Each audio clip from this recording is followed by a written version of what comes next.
What's up, everybody? Rod J back again to take a look at another beer. Thanks for swinging by to check out another video.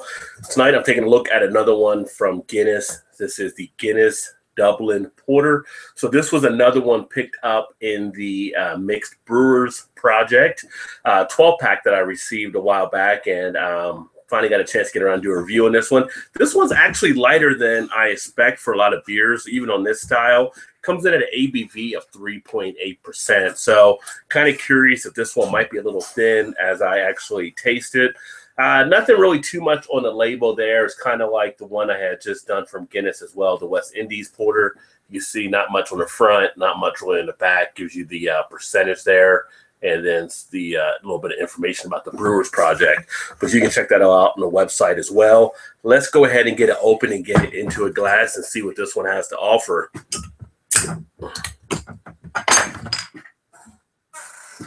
Now, even though this one is coming in less, I'm hoping the taste is a little bit stronger than what it was on the West Indies Porter. West Indies Porter, it really didn't leave me with anything overly positive about it, but nothing really negative either. It kind of was a middle-of-the-road type beer. So be interesting to see how this one plays out. Again, we do have that tan head on it. A nice head gets built up, easily 2 to 3 finger there. Nice darkness on the beer itself, pretty much a deep ebony type brown, almost to the jet black. Got a little bit of a tint down in the bottom, but what you would expect to get like on a porter looking beer. Aroma is also kind of moderate in there. You do have to sniff a little bit to get it out, but I am getting some presence of notes of the chocolate.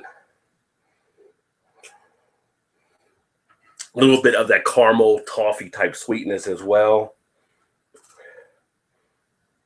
But yeah, it's pretty faint. I mean, on a beer, I expect the beer, I guess on these type of things, when you're dealing with dark malts, to come out of the glass a lot easier than I'm finding like on some of these Guinness beers.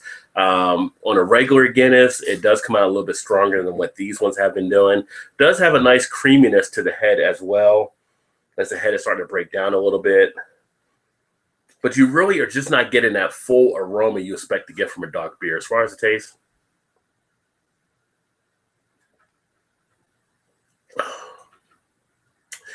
you get just a little bit of bitterness on the back end, not really too much of a bitterness at all. Does have a good amount of thinness in there. So you look at this versus the West Indies, it is definitely thinner.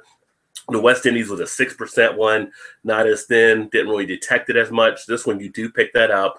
Pretty much a lighter type beer. You know, you're at that level where you can have this kind of as a session beer. It does have a nice, somewhat light mouthfeel to it. You really get a nice refreshing quality out of it, and it goes down rather easily.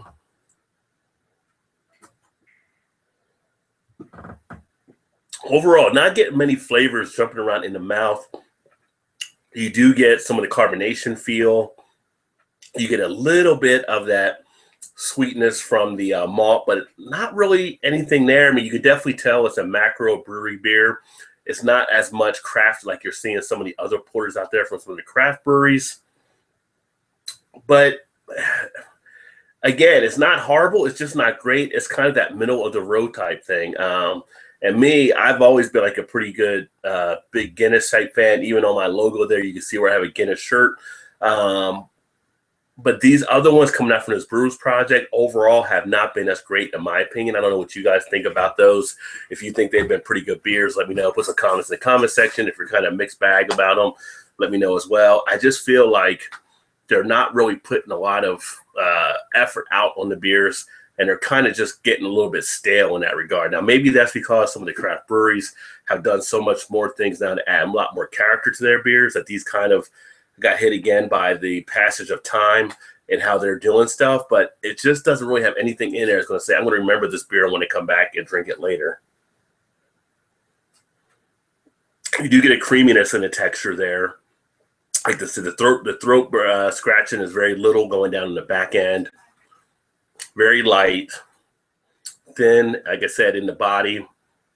And duration is short, but it is a little bit there, but it's going to fade out pretty quickly after a point. So it's kind of like it's a middle of the road beer in my opinion. I mean, it's hard for me to get excited about this one, and I usually like the Guinness brand, but it could be that I'm spoiled because once I've had the Ford Extra Stout, it seems like nothing's really matching up to that on the dark beer side of things.